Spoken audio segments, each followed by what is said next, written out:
Hello friends, good afternoon. आप सब पुनः दूसरा क्लास में आज उपस्थित हैं। कल हमने आपका पूरा स्ट्रेटजी बताया था कि बीपीएससी 40 दिन में हम कैसे कंप्लीट करें। ठीक है, क्या करें, हमारा स्ट्रेटजी कैसा हो। तो हमने कहा कि स्ट्रेटजी में बिहार विशेष आर्थिक सर्वे और करेंट अफेयर्स पे आपको फोकस होना चाहिए। कल बहुत सारा चीज़ स्ट्रेटजी हमने प्लान किया था। अभी भी आपको हमने कहा कि डेली कम से कम 7 से 8 घंटा ट्रेडिशन वाला जो एरिया है, इतिहास, राज व्यवस्था और सामान्य विज्ञान का आप अध्ययन अपने से सेल्फ करते चलें। और यहाँ वाला जो एरिया है बिहार विशेष आर्थिक सर्वे और करेंट अफेयर्स, आप मेरे रिस्पॉन्स पे छोड़ देंगी, ये अपने समय पे जाके ये कंप्लीट हो जाएगा। समझ में आ रहा होगा। और इतना आप मान के चलिए कि जो मैं पढ़ाऊंगा वो पूछने की कोशिश जरूर करूंगा, पूछूंगा जरूर आपसे। समझ में आ रहा होगा। तो इससे क्या होगा कि रिकॉल आपका मतलब क्लास से पहले पूछ लूंगा, जो पूछने वाला काम है। अब मैं प्रॉपर क्लास में आ रहा हूं क्योंकि टाइम होते जा रहा है।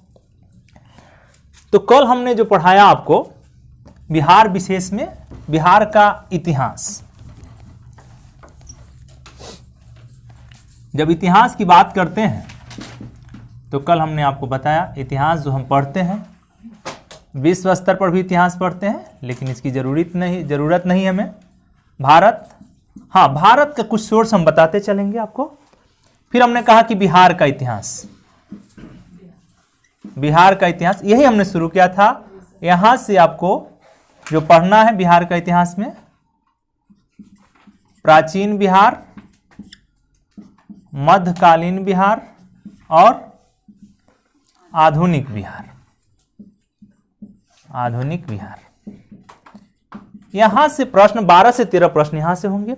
और प्राचीन बिहार का इतिहास प्राचीन भारत का इतिहास से मिला हुआ रहता है, लेकिन कुछ स्रोत आपको तेजी में हम कराते चल रहे हैं, इससे भी रिकॉल हो जाएगा। बहुत सारा क्वेश्चन आप सॉल्व कर लेंगे, सुने हुए रहेंगे। तो फिर मध्यकालीन बिहार, यह भी भारत का जो मध्यकालीन बिहार है इतिहास है उससे लिंक है, सब एक दूसरे से लिंक होता है।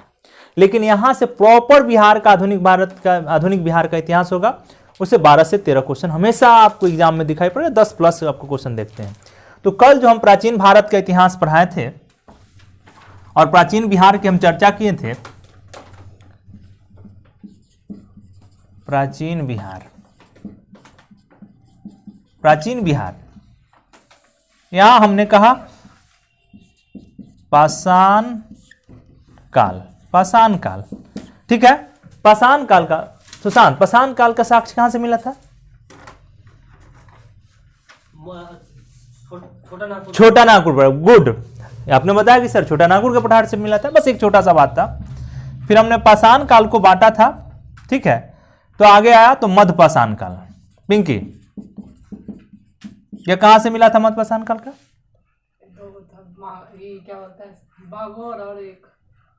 देखिए ऐसे समझिएगा, बिहार में पूछ रहा हूं। हाँ ठीक है, हम देखिए एक चीज समझिए, हम जब बोलते रहते हैं तो पाषाण काल, मध्य पाषाण काल का मतलब हुआ कि यह जो है भारत पर भी चल रहा होगा, यहाँ भारत भी होगा और बिहार भी होगा। तो भारत में हम बहुत पीछे नहीं जाएंगे, ठीक है, क्योंकि वो उसका इतिहास आप पढ़ रही हैं, आप वहाँ रिवीजन करेंगे, पढ़ने का काम करेंगे। यहाँ बिहार का बात कर रहे हैं और बिहार में आपको पूछते जाऊंगा मैं। समझ में आया? तो जब यहाँ पाषाण काल जब कहते कि भारत में, तो आपको यहाँ एक याद रखने के लिए हमने कहा था कि पूरा पाषाण काल की जब बात हुआ तो पूरा पाषाण काल और मध्य पाषाण काल के एरिया में एक भीमबेटका को हमने कहा था कि याद रखिएगा कि कला का शुरुआत वहीं हुआ था। एक लाइन बस याद रखना है, वो हमेशा क्वेश्चन पूछा गया है। फिर मध्य पाषाण काल के बात आया तो भारत में हमने कहा था कि मध्य पाषाण काल में आपको पशुपालन का शुरुआत होता है। ठीक है, और राजस्थान के बागौर से और आदमगढ़ मतलब होशंगाबाद डिस्ट्रिक्ट मध्य प्रदेश से साक्ष्य मिलता है। यहाँ एक लाइन, वृक्षारोपण का यही शुरुआत होता है मध्य पाषाण काल में। ठीक है, और फिर हमने कहा कि बिहार का एक प्लेस है मुंगेर, बताया था कि मुंगेर से मध्य पाषाण काल का साक्ष्य मिलता है। बस इतना ही हमने आपको बताने का काम किया था। फिर हमने कहा कि नव पाषाण काल,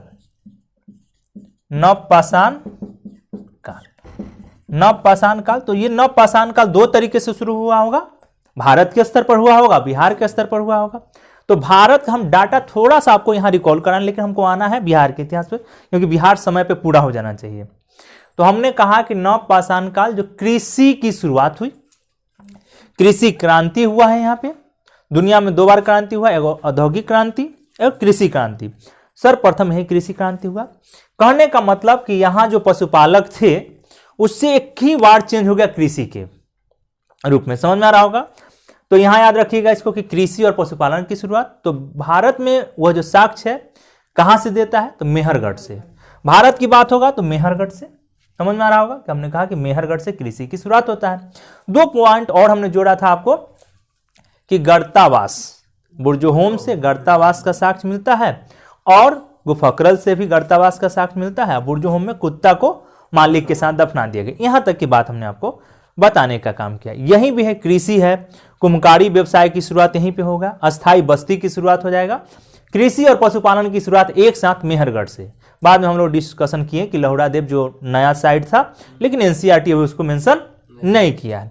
फिर हमने कहा कि बिहार में कहा, तो बिहार में हमने आपको बताने का काम किया कि बिहार का जो प्रमुख स्थल है,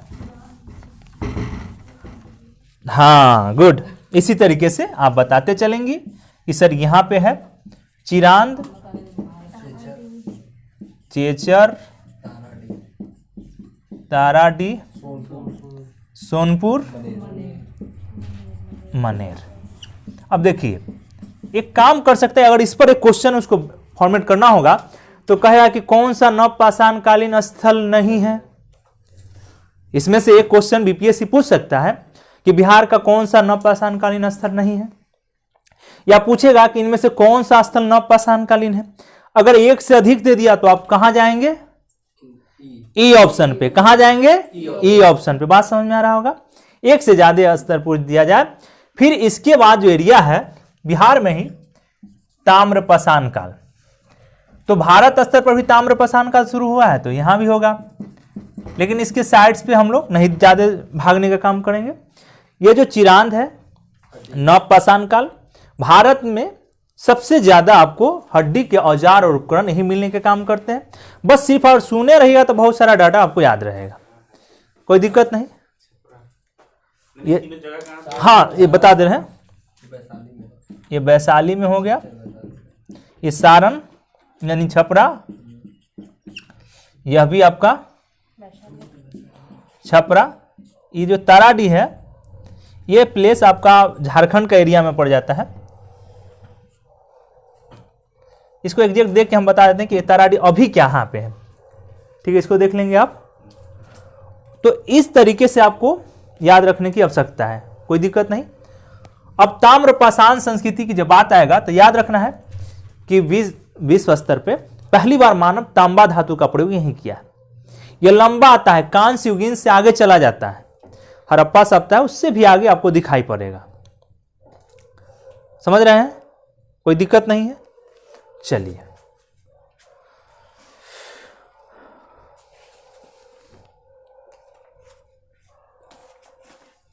मनेर कहाँ गया? हाँ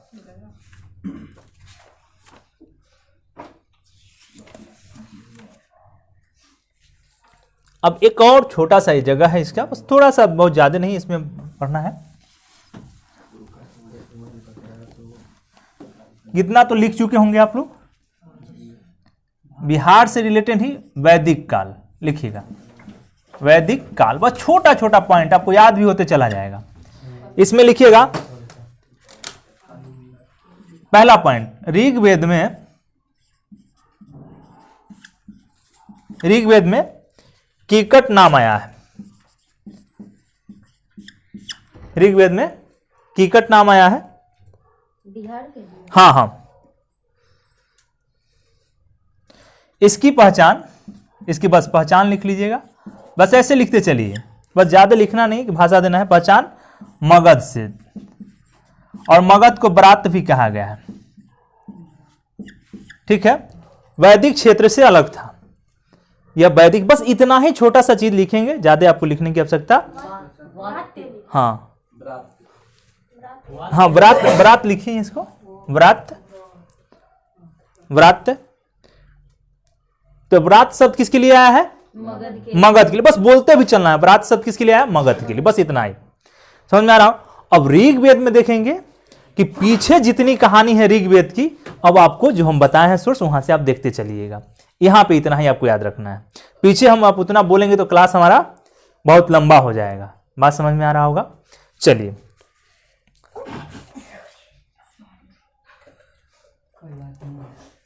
एक चीज और यहां पे वैदिक काल में ही अगला लिखिएगा।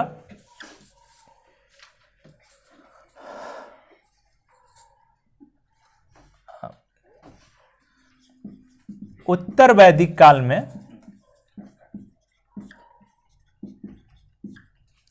में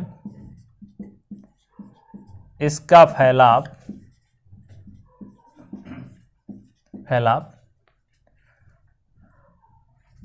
मिथिला तक हुआ है। टिकट का सर नहीं, वैदिक काल का, उत्तर वैदिक काल में आर्य संस्कृति का फैलाव हो रहा है। आर्य संस्कृति का फैलाव हो रहा है, समझ में आ रहा होगा। उत्तर वैदिक साहित्य शतपथ ब्राह्मण में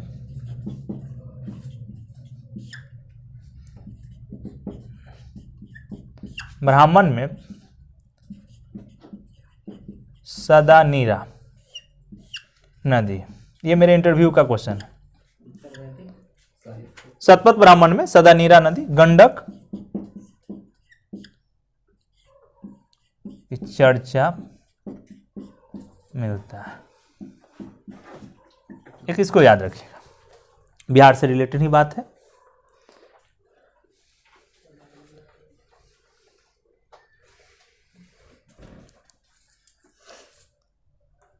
यहीं पे मिथिला क्षेत्र में ही आर्यों की पहली बस्ती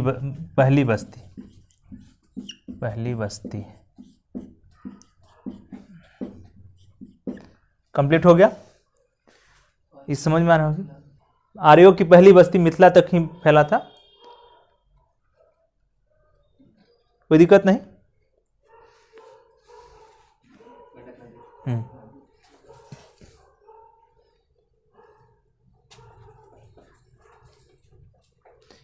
हटाएं इसको।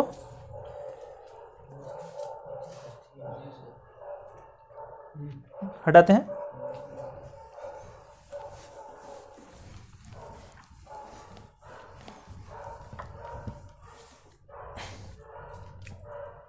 एक छोटा सा लिखिएगा गण संघ, ये आगे भी मिलेगा। लिखिएगा गण संघ के बारे में। वैशाली प्राचीन भारत का, हाँ लिखिए ना वैशाली, हाँ प्राचीन भारत का, हाँ वैशाली प्राचीन भारत का एक प्रमुख नगर और लिच्छवी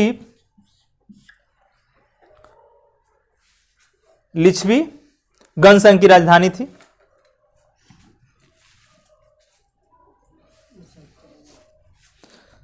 लिच्छवी गणसंघ की राजधानी थी। लिच्छवी गणसंघ की राजधानी थी।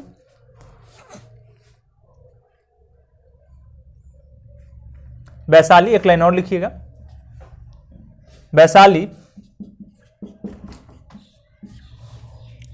विश्व का प्रथम गणराज्य का केंद्र था।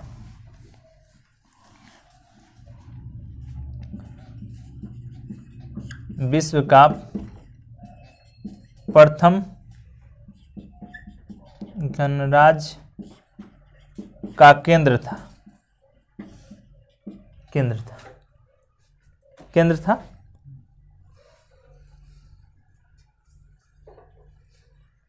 हटाएं इसको। लिच्छवी, अच्छा वैशाली प्राचीन भारत के एक प्रमुख नगर और लिच्छवी गणसंघ की राजधानी। हाँ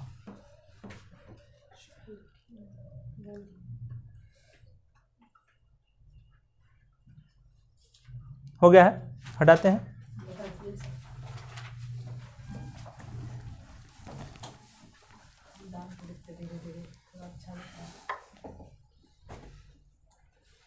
लिखिएगा, अब हेडिंग लगाइएगा 16 महाजनपद। 16 महाजनपद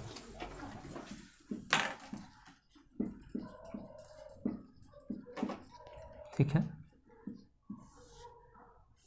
इसके बारे में लिखिएगा। चर्चा बौद्ध साहित्य, बौद्ध साहित्य लिखिए। जैन साहित्य, बौद्ध साहित्य के नीचे लिखिएगा आप अंगुत्तर निकाय, यहाँ लिखिएगा भगवती सूत्र, भगवती सूत्र। ठीक है, बिहार में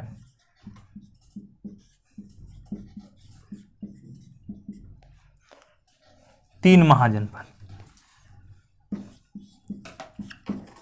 तीन महाजनपद,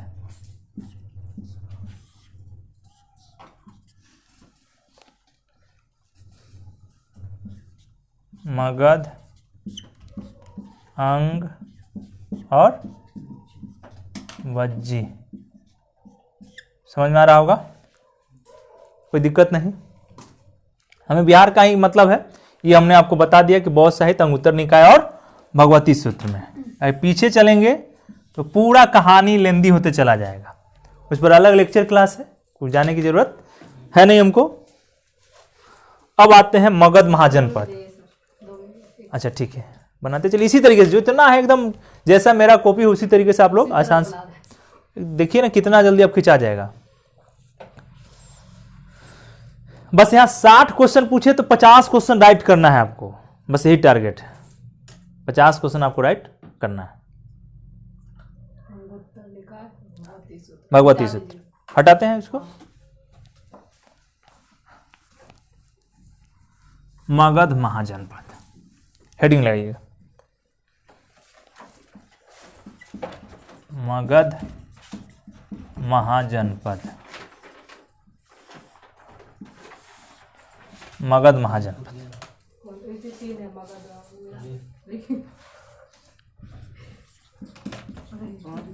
शासन करने वाले इस, आइए आइए आ जाइए, बस ज़्यादा नहीं, 10 मिनट आपका क्लास निकला है।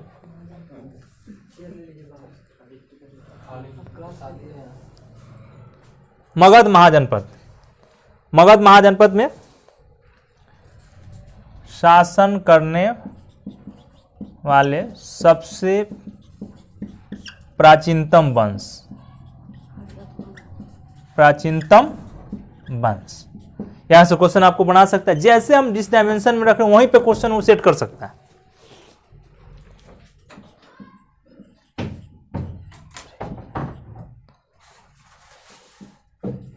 बृहद्रथ वंश, ठीक है, हर्यक वंश का है, कभी भी गलती नहीं करना है। ना ना ना ना, इसके बाद है एकदम एकदम कंसेप्ट एकदम क्लियर रखना है, डाउट हो तुरंत पूछना है। आइए आइए,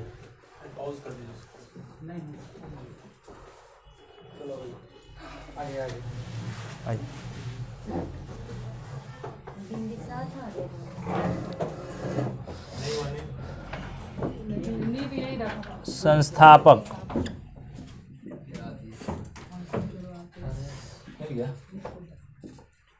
बृहद्रथ, राजधानी ग्रीवराज,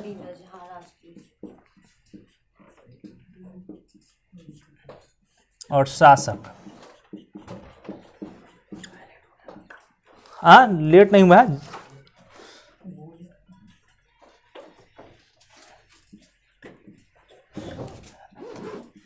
जरासंध। देखिए शासक में पहला तो संस्थापक है बृहद्रथ, जरासंध, कृष्ण भगवान से युद्ध लड़ता है ना जरासंध। हाँ हाँ, उसका वासुदेव, अरिपुंजय, वासुदेव, और अगला है आपका, ठीक है, रिपुंजय। आप इसको लिखिए, बात समझ में आ रहा होगा कि किस डायमेंशन में हमको रखना है, तुरंत दिखाई पड़ जाएगा कि मगध महाजनपद। हमने कहा कि अंगुत्तर निकाय और भगवती सूत्र में 16 महाजनपद का चर्चा था, जिसमें 3 जो है बिहार के क्षेत्र में थे, ठीक है।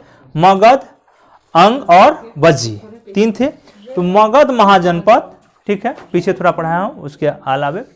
तो शासन करने वाले सबसे प्राचीनतम वंश पूछेगा कि बिहार पर शासन करने वाले, मगध महाजनपद पर शासन करने वाले सबसे प्राचीनतम वंश कौन थे? तो बृहद्रथ। राजधानी कहाँ? तो गिरिव्रज। और शासक, तो देखिए शासक का क्रम देखिए, तो बृहद्रथ, जरासंध, वासुदेव और रिपुंजय।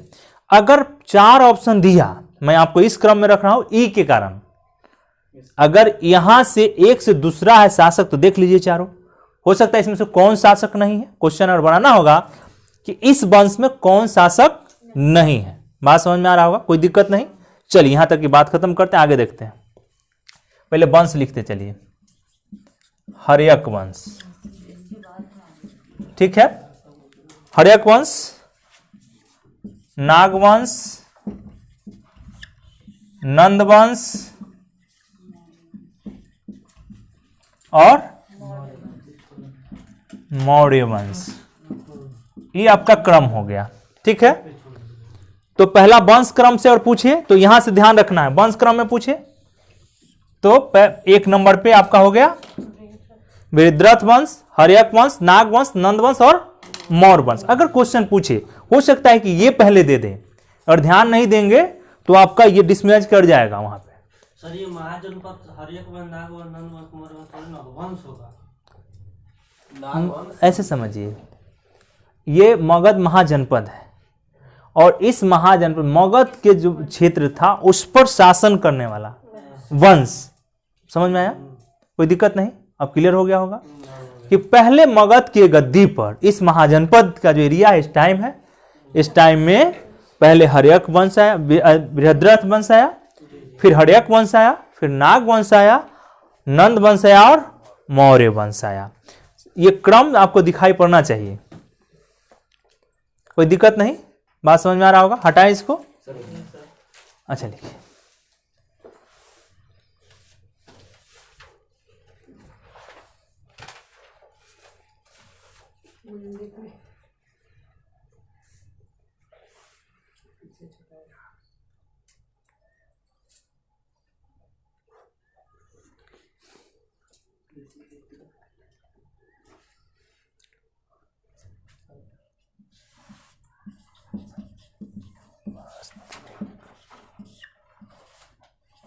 सर वहाँ पे नहीं आएगा, नीचे लिखते हैं सर वंश देके।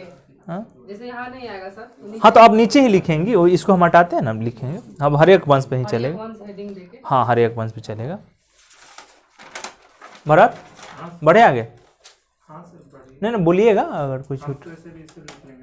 अच्छा ठीक है, बाद में लिख लेंगे। हाँ लिख लेंगे बाद में। लिख लीजिएगा ना। हाँ आप फोटो ले लीजिए ना, वो सही रहेगा।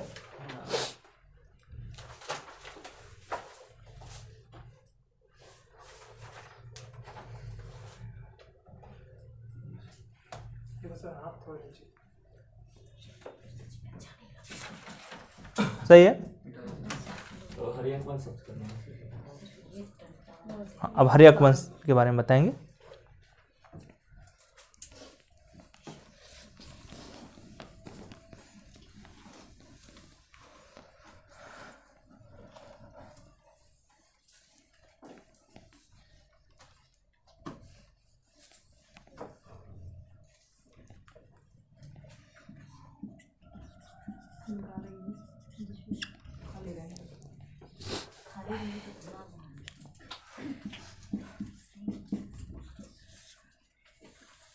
पहला इसका लिखिएगा, मगध का वास्तविक स्थान यहीं से,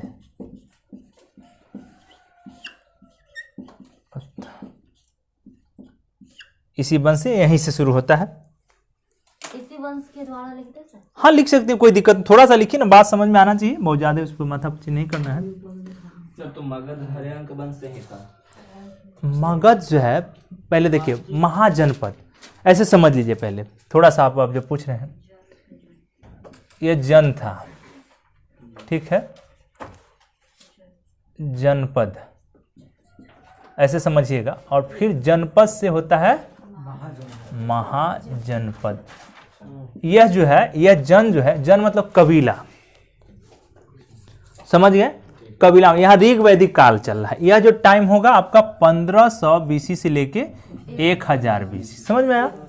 ये कबीलाओं का एरिया, कबीला का मतलब जो समूह थे जन ही कहते थे या कबीला कहते थे। जनपद यहाँ का मतलब है कि राज्य या राष्ट्र क्षेत्र आ गया है, अब पूरा क्षेत्र पर लोग शासन करने लगे, तो जनपद। इससे बड़ा लोहा लौह काल आ गया, मतलब लोहा का साक्ष्य मिल जाता है यहाँ उत्तर वैदिक काल में। अब यहाँ से ये जो दौर है ये आपको 1000 बीसी से लेके आपका मतलब 600 बीसी के बीच में आएगा। और इसी बीच में आगे विस्तार होते 6 और 700 से 600 बीसी के बीच का जो दौर है वो महाजनपद। पूरे भारत पर, ऐसे समझिए, महाजनपद कहने का मतलब संपूर्ण भारत का जो उत्तर भारत है, विशेषकर उत्तर भारत, साउथ में एक जो है, समझ में आ रहा है, दक्षिण में एक अश्मक महाजनपद था, समझ में आ रहा होगा। 16 महाजनपद थे और उस 16 महाजनपद का चर्चा दो साहित्य है, बौद्ध साहित्य और जैन साहित्य करता है, और कुछ पुरातात्विक स्रोत भी मिलता है। जब 16 महाजनपद है तो 16 महाजनपद की मतलब होता है 16 छोटे छोटे राज्य, स्टेट, ऐसे समझिएगा। 16 छोटे छोटे राज्य थे, जिसमें 3 राज्य जो है उस समय के लिए वह बिहार में था। एक मगध राज्य या महाजनपद कहिए, दूसरा अंग जो है राज्य स्टेट हो गया, और तीसरा है वज्जी गंसंग जो वैशाली वाले क्षेत्र में था, मिथिला वाला क्षेत्र का हिस्सा था, और एक जो है अंग जो आपका मुंगेर भागलपुर वाला एरिया था वहां था, और तीसरा जो मगध वाला एरिया था वो पाटलिपुत्रा से लेकर साउथ बिहार वाला पूरा हिस्सा जो है गया, ये सब एरिया पर था, समझ में आ रहा होगा। तो राज्य है, महाजनपद कहने का मतलब राज्य, और उस राज्य पर शासन, जैसे अभी दिल्ली पे किसका शासन है, अरविंद जी का है, तो उसी तरीके से दिल्ली पे आम आदमी पार्टी हो गया वंश, और शासक कौन हो गया, अरविंद केजरीवाल। हो सकता है अरविंद जी के बाद उनका बेटा आ जाए, पोता आ जाए, मोदी क्या होंगे, मोदी भी होंगे, मेन मोदी, हाँ मेन मोदी ही। भारत पूरे संपूर्ण भारत में बात कर रहे हैं, तो यहाँ संपूर्ण भारत का मैं बात नहीं कर रहा हूँ, संपूर्ण भारत महाजनपद हो गया। और उसमें नहीं, एक स्टेट को बता रहा हूँ, तो स्टेट पे तो छोटे कोई भी शासक आएंगे, तो उसी तरीके से ये राज्य, समझ में आ गया। तो यह हम उसी पर मगध के क्षेत्र पर जो बैठा हुआ शासक था, तो हमने बताया उसका वंश कैसे चला, बृहद्रथ वंश पहले वो आया, समझ में आ रहा होगा। उसके बाद हर एक वंश वास्तविक जो है, जैसे होता है नहीं कि जैसे अभी बिहार का भी कि दो पूर्व के शासन सत्ता को लोग कोसने का काम करते हैं, तो वह उतना वो भी काम किया, बृहद्रथ वंश उसको भी विकास करने का काम किया। लेकिन जैसे ये होता है कि वर्तमान शासन की बात आई, माननीय नीतीश कुमार की बात आती है, तो लोग कहते हैं कि विकास पुरुष, तो वही हरियक वंश जो है, समझ में आ रहा है ना, मेन ये विस्तार करने का काम। हाँ, तो हरियक वंश आया, तो मगध का वास्तविक उत्थान यहाँ से शुरू हुआ। उत्थान का मतलब कि कई क्षेत्र में फैला, विस्तार, ठीक है। हम साम्राज्य से मतलब महासम्राट की तरफ बढ़ना शुरू कर देगा। बात समझ में आ गया होगा, कोई दिक्कत नहीं, डाउट हुआ तो पूछते चलिएगा। सर ये जो भगवती सूत्र है इसमें 16 महाजनपद के बारे में दिया ये गया है। दोनों बौद्ध और जैन साहित्य हैं। अब लूसेंट में मतलब केवल वही लिखा है, दोनों में दिया है। अच्छा, ये याद रखिएगा, कुछ भी पूछ सकता है, दोनों और लिखा है, हाँ वो दोनों, हाँ जैन और बौद्ध साहित्य, ठीक है।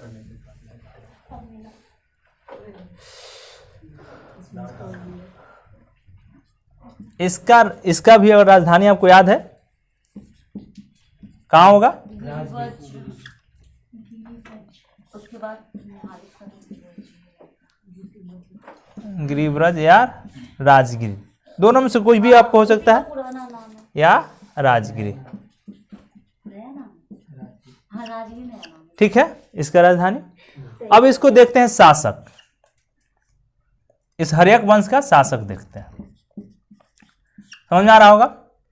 तो जैसे आपको बेहतर लगे, पहला शासक पे हम लिख रहे हैं बिंबिसार,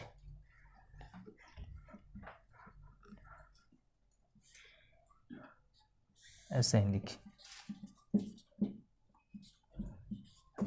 बिंबिसार। एक बिंदुसार भी दे देगा, याद रखिएगा, बिंदुसार मौर्य शासक है, तो चंद्रगुप्त मौर्य का पुत्र है, समझ में आ रहा होगा, बिंबिसार, ठीक है। अच्छा, ये शासक है तो बैठा है, तो कुछ ना कुछ इसकी उपलब्धि होगी। जहां से आपको क्वेश्चन पूछा जाएगा बिहार स्पेशल में। बिंबिसार, बिंबिसार के बाद आप देखेंगे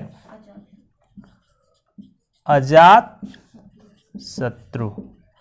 मनीष सर हमेशा शत्रु ही मुझे बुलाया करते थे, है ना। उसके बाद उदयनी या उदयभद्र, उदयभद्र। यह तीन इस उच्चारण सही नाम कैसे? उद्यनी। हाँ उदयनी, ठीक है। उदयन भी आता है, उसमें कोई दिक्कत नहीं, आप लिखिए उदयभद्र। जब नाम बस उसके काम से हम कंफ्यूज इसलिए हैं सर, बिंबिसार बिंदुसार तो अलग लोग हैं। हाँ, दोनों अलग।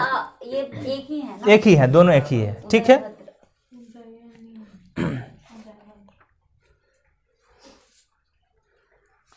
अंतिम शासक लिखिएगा।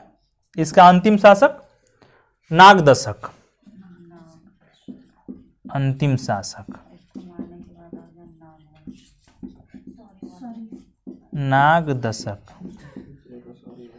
अंतिम शासक नागदशक। इसी तरीके से याद रखिएगा, और शासक है तो इसी तरीके से बढ़ जाएगा।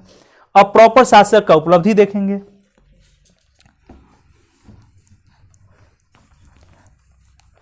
बिंबिसार, बिंबिसार, ठीक है। एग्जैक्ट अगर बिंबिसार के बारे में कोई भी प्रश्न आए तो माइंड में तुरंत क्लिक करना चाहिए कि यह मगध का शासक है। समझ में आ रहा होगा। पहला बात, संस्थापक यही था ना सर, हर्यक वंश का? इस वंश का संस्थापक यही है, हर्यक वंश का। 15 वर्ष में सत्ता पर आया, राज्याभिषेक। यह जो प्रश्न है 15 वर्ष सीडीपीओ में पूछा हुआ है, वो अपने आयु का ना। हाँ 15 वर्ष का था इस वंश का। यह जो है 544 बीसी में, 544 बीसी, ठीक है। बात समझ में आ रहा होगा आपको। अब दूसरा इसका लिखते चलिए, इसका अगला पॉइंट वैवाहिक संबंध, वैवाहिक संबंध कहाँ कहाँ हुआ है? सर कौशल नरेश की बहन राजा प्रसेनजीत की बहन थी सर। कौशल, फिर एक लक्ष्मीनंदन और फिर एक मद्र की राजकुमारी। कौशल राजा प्रसेनजीत, प्रसेनजीत की बहन है कौशला देवी, कौशला देवी। महाकौशला या कौशला देवी, कौशला देवी। अच्छा, वैवाहिक संबंध अगर कर रहे हैं तो इसका फायदा भी मिलेगा। Yes sir. समझ में आ रहा होगा। हाँ, दूसरा जो है लिच्छवी राज, लिच्छवी राजा चेटक, चेटक की पुत्री। इसी में वो हो जाता है सर, बहन पुत्री। चेलना ऐसे पूछेगा नहीं, देखिए जो पूछने वाला एरिया है बस थोड़ा सा नहीं सर, एक स्टेटमेंट टाइप में ये फंसाया जा सकता है। आराम से, आराम से। मद्र राजकुमारी क्षेमा, मद्र राजकुमारी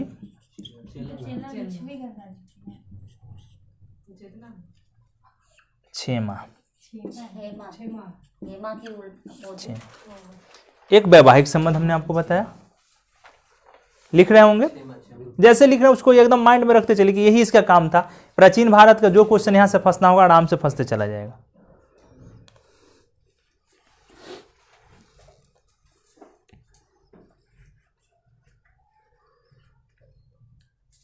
इसको हटाते हैं, थोड़ा नीचे झुकना पड़ेगा। हसनैन,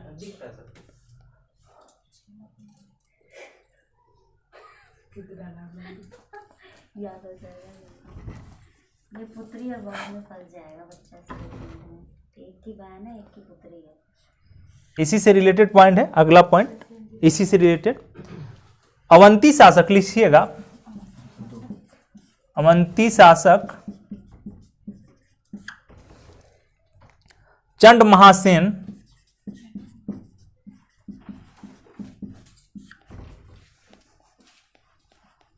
चंड महासेन चंद प्रद्योत। प्रद्योत, हाँ वही है। जब बीमार पड़ा, हाँ जीवा को जो भेजे थे, हाँ हाँ लिखिए ना, ठीक लिख रही है। बीमारी हो गया। जब बीमार पड़ा तो राजवैद्य जीवक को राज दरबार में भेजा, अवंती शासक के राज दरबार में भेजा। और अवंती कभी महात्मा बुद्ध नहीं गए थे। आईएएस ने पूछा था कि कौन सा एरिया है जहां के महात्मा बुद्ध नहीं गए थे। समझ में आ रहा होगा। और महात्मा बुद्ध से इस बार यूपीएससी पूछा भी क्वेश्चन। नीचे वाला हटाते हैं।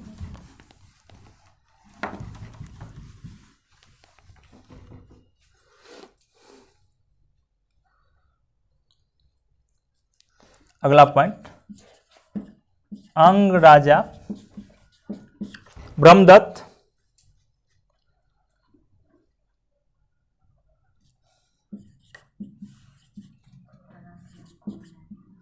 दत्त को हराकर, पराजित कर अंग को मगध में मिला लिया।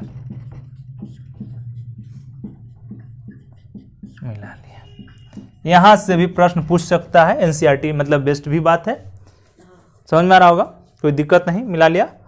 और यहां का जो गवर्नर है तथा, और लिखिएगा, हाँ, तथा अजात शत्रु को गवर्नर बनाया। बस इतना आपको याद रखना है। काशी इसको मतलब दहेज में मिल जाएगा। काशी जो बनारस काशी है उसका 1 लाख राजस्व प्राप्त होता था। समझ में आ रहा होगा। तो वो इसलिए हम आपको बहुत ज़्यादा पीछे, क्योंकि सब वहाँ है प्रॉपर वे में हम आपको ले रहे हैं कि इससे रिलेटेड, बिहार से रिलेटेड मूल जो चीज़ है उसको हम कैसे देखने का काम करेंगे। कोई दिक्कत नहीं, चले आगे।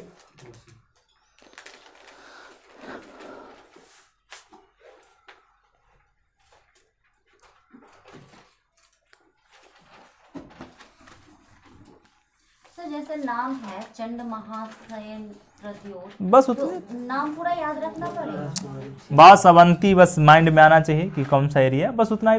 देखिए जिस हिसाब से हम बता रहे हैं और इस हिसाब से खाली आप सुनते जाएंगे ना तो क्वेश्चन हम पूरा गारंटी कर रहे हैं कि 15-20 क्वेश्चन जो आपको हिस्ट्री का, 12 क्वेश्चन तो पूरा बिहार का स्पेशल रहेगा, मतलब मॉडर्न का। ये जो कराएंगे यहाँ से मेडाइवल हिस्ट्री में आपको 15-17 क्वेश्चन जो है यहाँ से सीधे दिखाई पड़ेगा। सर एक चैप्टर जो है एनसीईआरटी में बुद्धकालीन समाज, उससे भी आएगा क्या? ना, यहाँ नहीं, यहाँ बस फैक्ट पढ़ा हुआ है, मतलब दोबारा पढ़ने की। अब अगला शासक का नाम लिखिएगा, अजात शत्रु। हर्यक वंश पर ही लिखिए, अजात शत्रु, अजात शत्रु। जैसे आपको इच्छा हो इस डायमेंशन में भी आगे पीछे भी करके, जैसे आपको अच्छा हो, याद करने में सही मतलब आराम मिले। इसको कुनिक बोला जाता है। हाँ कुनिक, कुनिक जैसे पितृहंता, इसको पिता की हत्या करना कुनिक बोला। कौन सा कुनिक उपाधि किसका है? तो अजात शत्रु का। कुनिक का अर्थ होता है पितृहंता। हाँ कुनिक।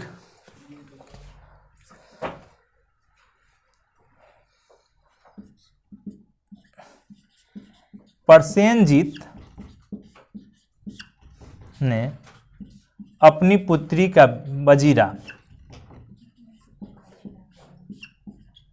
वजीरा का विवाह किया।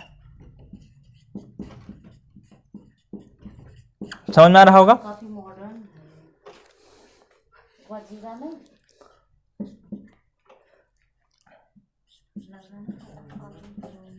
लिच्छवी गणराज्य पर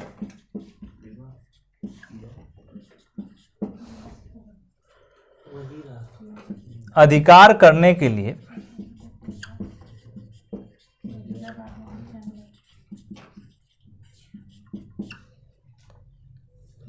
गंगा किनारे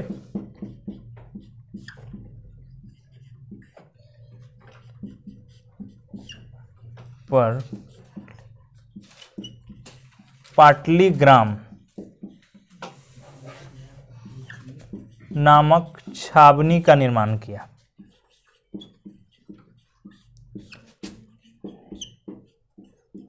का निर्माण किया। पाटलीग्राम नामक छावनी का निर्माण किया।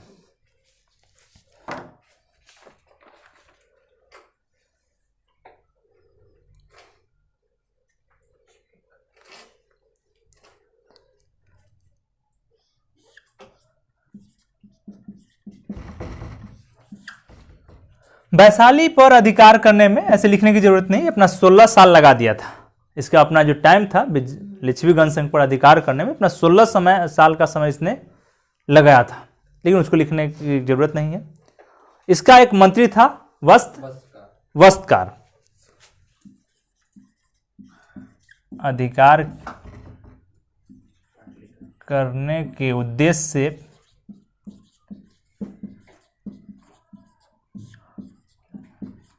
मंत्री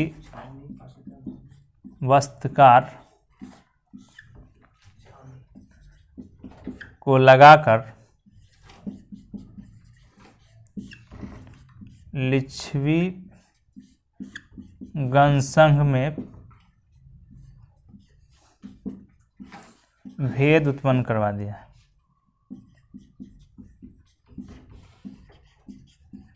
दिया। ठीक है, इसको लिख लीजिए। एक पॉइंट वो भी जहां मार्क कर देंगे उसको मार्क कर लीजिएगा।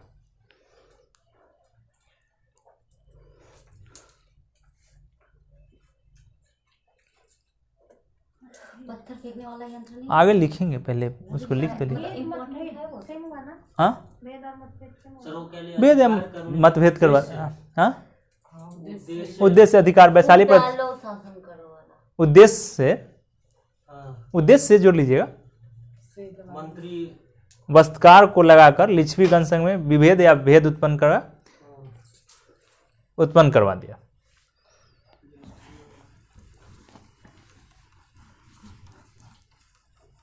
अगला पॉइंट,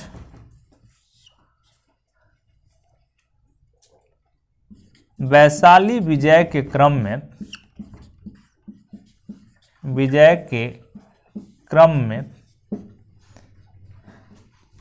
युद्ध में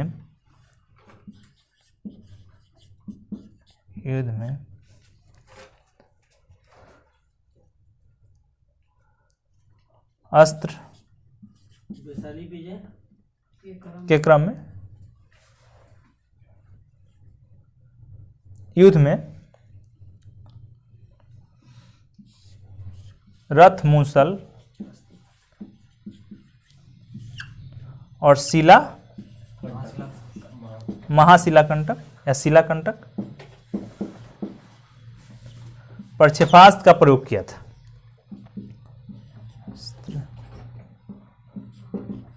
अस्त्र का प्रयोग किया था।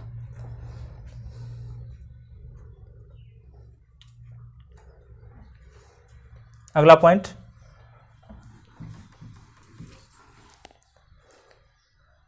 इसी के समय में अवंती शासक प्रद्योत ने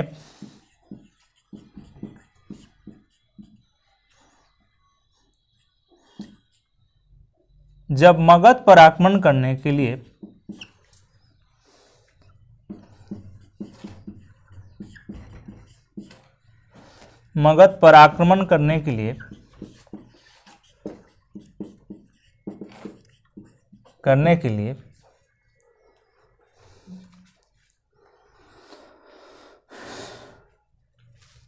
तैयारी कर ली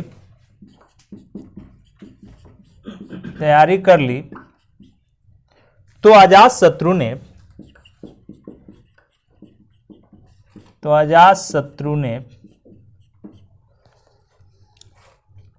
राजगीर की सुरक्षा के लिए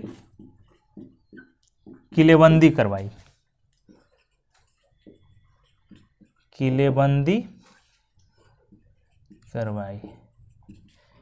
समझ में आ रहा होगा, लिखते चलिए।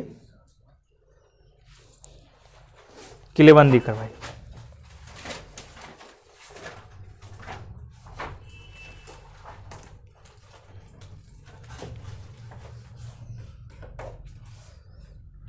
समझ में आ रहा होगा? हटाएं।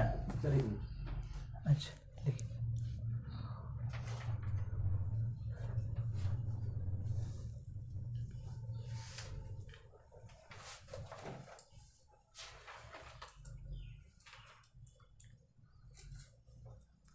14 से 15 लोग का टीम होगा। हमें लग रहा है कि कनिष्क ही आने वाले हैं 23 तारीख पे। और सर हम फोन किए थे सर, शुरू हो गया। बोला कि सर तो बोले थे हम आएंगे तब शुरू होगा। हम लोग को आप लाट साहब है। अच्छा, बहुत ज़्यादा नहीं छूट। फिर बोले 2 ही दिन का है, सबसे समझ लीजिए हम लोग से लिख के। हटा इसको। वीडियो दे देंगे ना। हाँ, वो भी तो है, सुविधा तो है।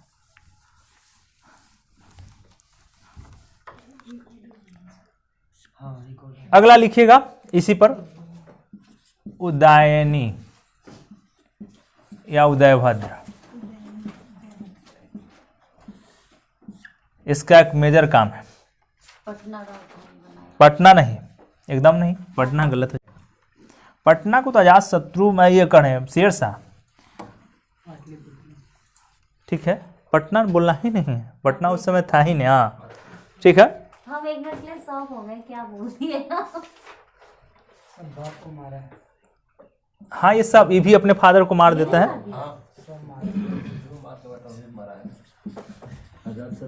राजगीर से राजधानी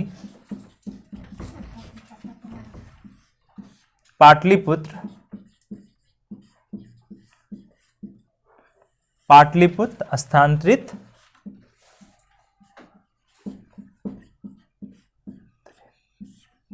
स्थानांतरित किया। कितना बार यहां से यह क्वेश्चन पूछा गया है। पूछेगा कि पाटलिपुत्र राजधानी स्थानांतरित किसने किया, तो उदयनी या उदयभद्र। समझ में आ रहा होगा? अब लिखिएगा इस वंश का अंतिम शासक। देखिए, हर एक वंश का अंतिम शासक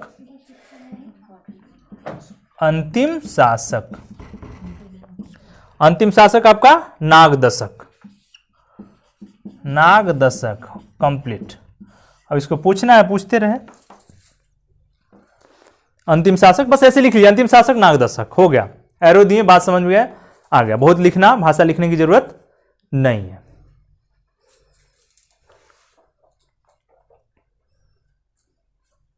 नागदशक बस, हटाए इसको। अब अगला देखिएगा, शिशुनाग वंश।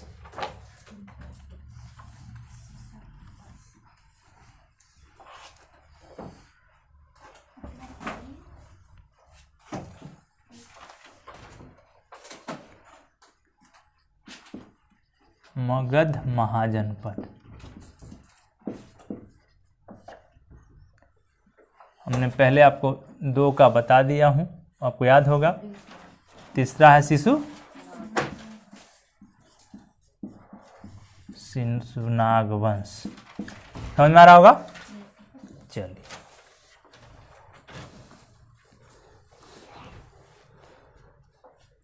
संस्थापक कौन होगा? शिशुनाग। शिशु भी है और नाग भी है, ठीक है।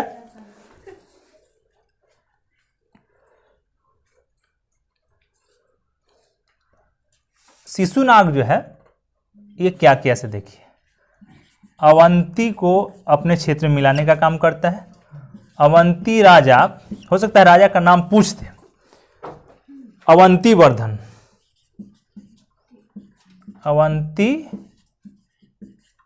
वर्धन को पराजित कर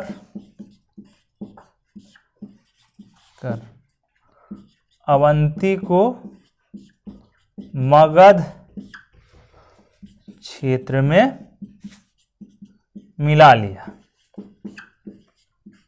मगध क्षेत्र में मिला लिया, पहली पॉइंट। दूसरा पॉइंट,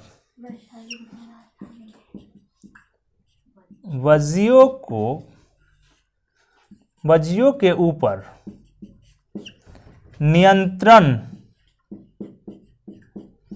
रखने के उद्देश्य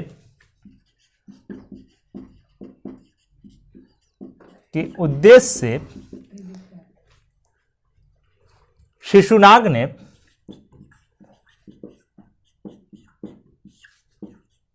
अपनी राजधानी, हाँ, अपनी राजधानी वैशाली ले गया। वैशाली ले गया। बात समझ में आ रहा होगा कि हमको शिशुनाग को क्यों याद रखना चाहिए? अवंती, बस सीधा 2 फीचर है। अवंती विजय के लिए याद रखना है और वैशाली, राजधानी को वैशाली ले जाने के लिए। 2 की पॉइंट हमारे लिए निकल के आ गया है। समझ में आ रहा होगा? कोई परेशानी नहीं, कोई समस्या नहीं। चलिए, अब इसी पर अगला शासक है काकवर्ण और या कलाशोक। इसका लास्ट सर काकवर्ण क्या? ये शिशुनाग वंश का। पहले लिखिए ना, काक अगला शासक, काकवर्ण या कलाशोक।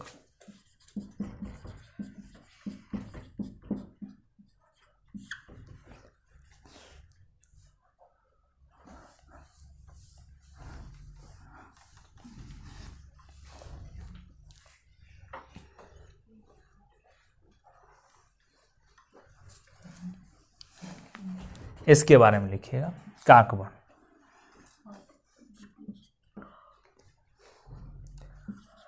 कलिंग पर आधिपत्य, हाँ, आधिपत्य जमाया। ठीक है। द्वितीय बौद्ध संगीति का आयोजन 383 बीसी में। अजात शत्रु वाला में एक बार लिख लीजिए, अजात शत्रु वाला पेज पे जाइएगा। प्रथम बौद्ध संगीति, ऐसे बौद्ध संगीति जहां आएगा लेकिन वहां पे लिख लीजिए प्रथम बौद्ध संगीति का आयोजन, उसी जगह लिख लीजिए प्रथम बौद्ध संगीति का आयोजन अजात शत्रु के समय में। 383 बीसी में द्वितीय बौद्ध संगीति का आयोजन, बौद्ध संगीति का आयोजन। पूछेगा कि द्वितीय बौद्ध संगीति का आयोजन किस शासक के समय में हुआ? तो काकवर्ण या कलाशोक। अगला पॉइंट और लिखिएगा, एक जो मेजर पॉइंट है इसका, कि कलाशोक ने या काकवर्ण ने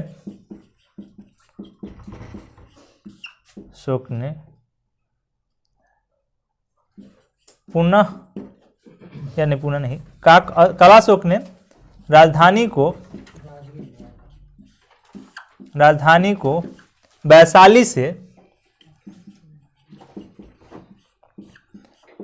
वैशाली से पाटलिपुत्र ले आया।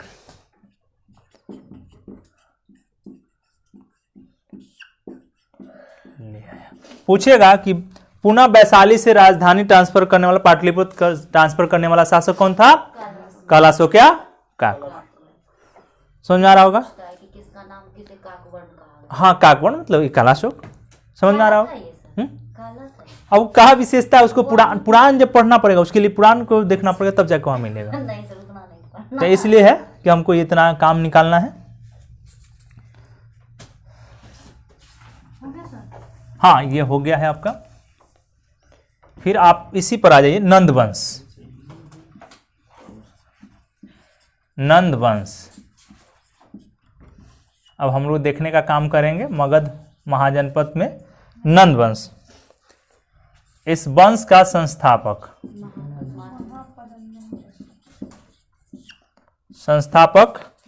महापदम नंद 364 बीसी। ठीक है। और दूसरा जो शासक है इसका घननंद या घनानंद। कोई दिक्कत नहीं। कौन? यही था, यही था घननंद। अब पहले आप जान जाइए कि महापद्मनंद, इसके बारे में जान लीजिए। लिखिएगा, क्षत्रियों को नाश करने के कारण, नीचे कुल का था, शूद्र कुल का, को नाश करने के कारण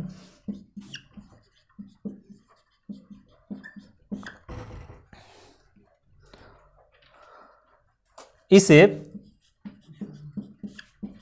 एकराट हाँ एक लड़का है। और सर्वछत्रांतक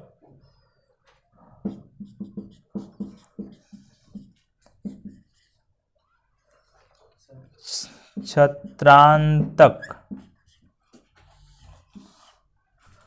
कहा गया है।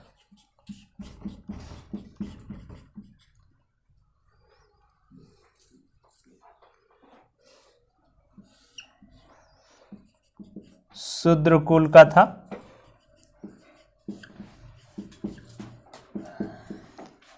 इसने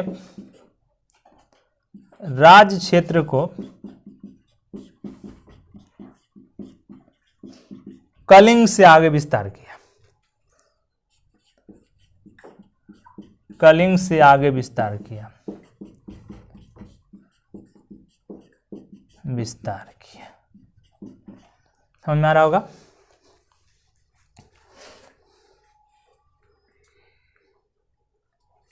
अब आइए घननंद पर, इस वंश का अंतिम शासक, इस वंश का अंतिम शासक। अगला पॉइंट, सिकंदर का समकालीन, सिकंदर का, सिकंदर के समकालीन। अगला पॉइंट, चंद्रगुप्त मौर्य ने चाणक्य की सहायता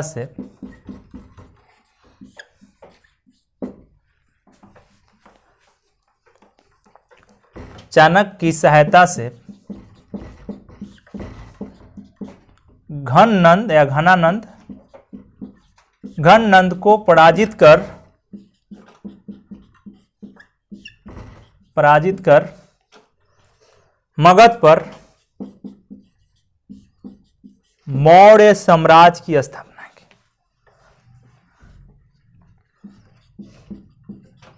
मौर्य साम्राज्य की स्थापना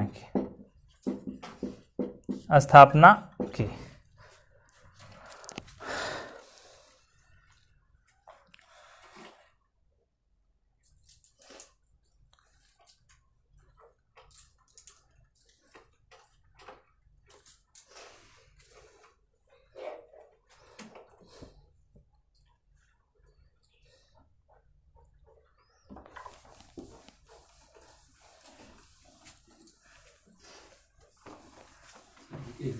हाँ लिखते चलिए, उधर वाला है आपका, दूसरा हेडिंग हम आपको लगा रहे हैं।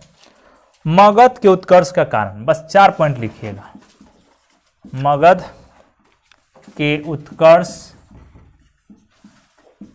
उत्कर्ष का कारण। हो सकता है इस तरह का भी फैक्चुअल कंसेप्चुअल क्वेश्चन दे दे आपको। पहला, लोहा तथा तांबा की उपलब्धता। दूसरा, कुशल शासक।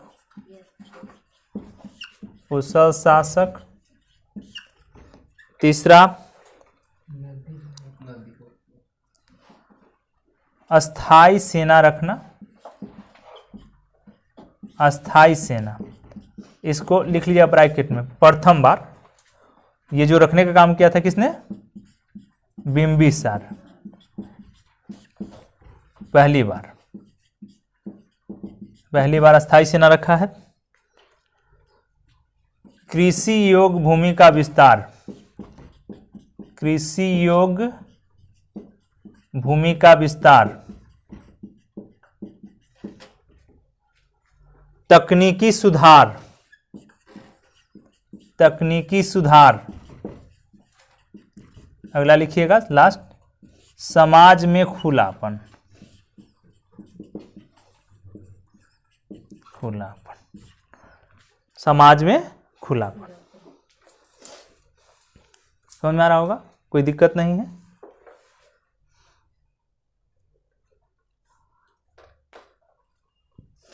समाज में खुलापन। अगर ऐसे पढ़ेंगे तो आपको नहीं लगता कि सोर्स हमको याद हो जाएगा? सुशांत, हो जाएगा ना?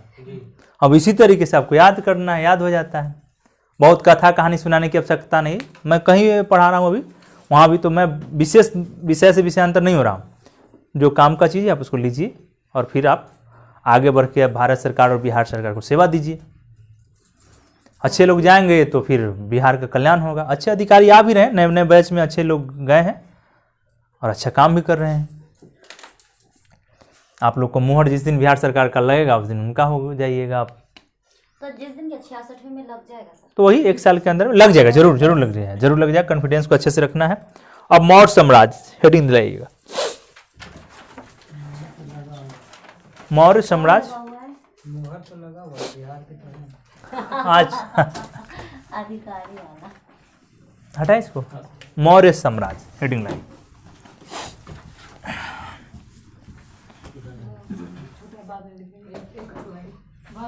कोई बात नहीं। मौर्य साम्राज्य आई।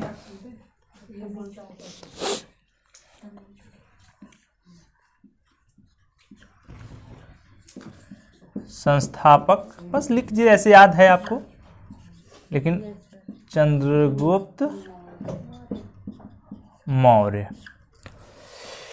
322 BC। 322। यहीं पे कुछ पुस्तक का नाम भी आप याद रखिएगा, हमेशा पूछता है। अर्थशास्त्र किसकी रचना है? अर्थशास्त्र। अर्थशास्त्र बस छोटा छोटा इसके है कौटिल्य या चाणक्य या विष्णुगुप्त। विष्णुगुप्त पहला पूछ। अर्थशास्त्र विधि ग्रंथ है। क्या है? पूछा है क्वेश्चन। Yes sir.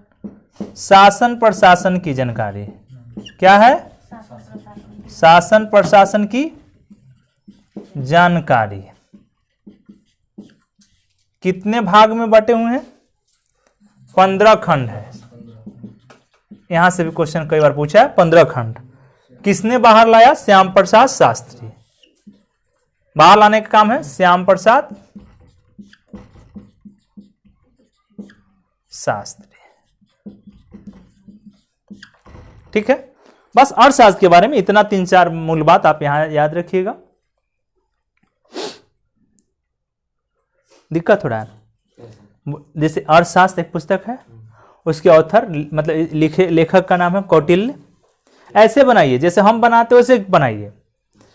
ऐसे बनाएंगे तो जल्दी मतलब फॉलो कर जाएंगे कि क्या हो रहा है। जैसे देख रहे हैं ना, तुरंत लिंक करते जाएंगे। समझ में आ रहा है?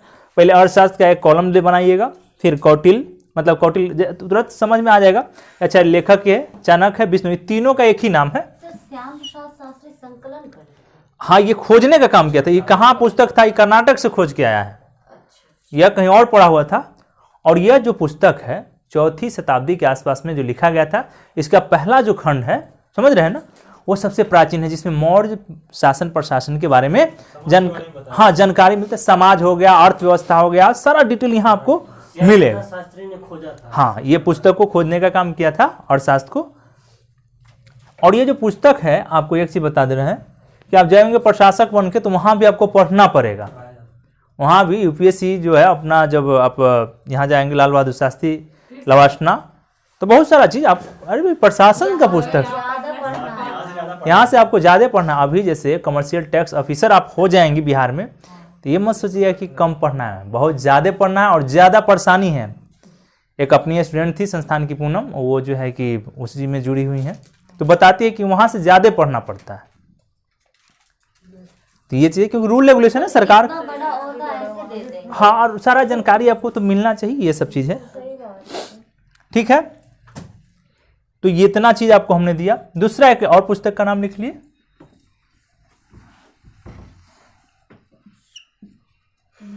हाँ, इंडिका, यह बुक है। अब इसको बस लिख लीजिए ऐसे। इसके जो राइटर हैं मेगास्थनीज, पहला लाइन। फिर मेगास्थनीज के बारे में और थोड़ा लिखना है तो ऐसे लिख लीजिए, हाँ, सेल्यूकस निकेटर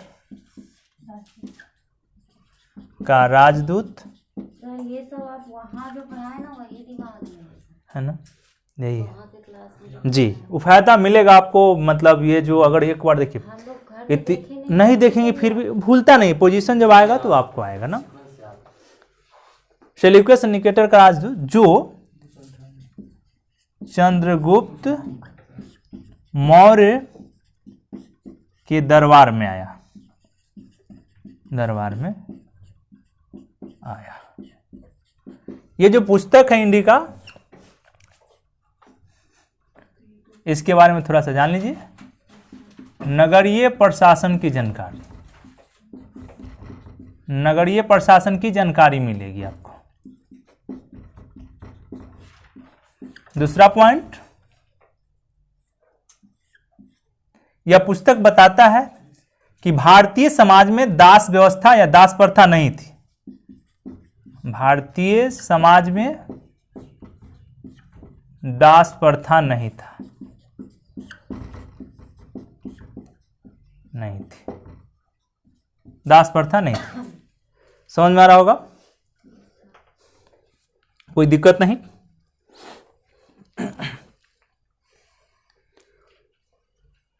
समझ में आ रहा होगा, हटाए थोड़ा सा।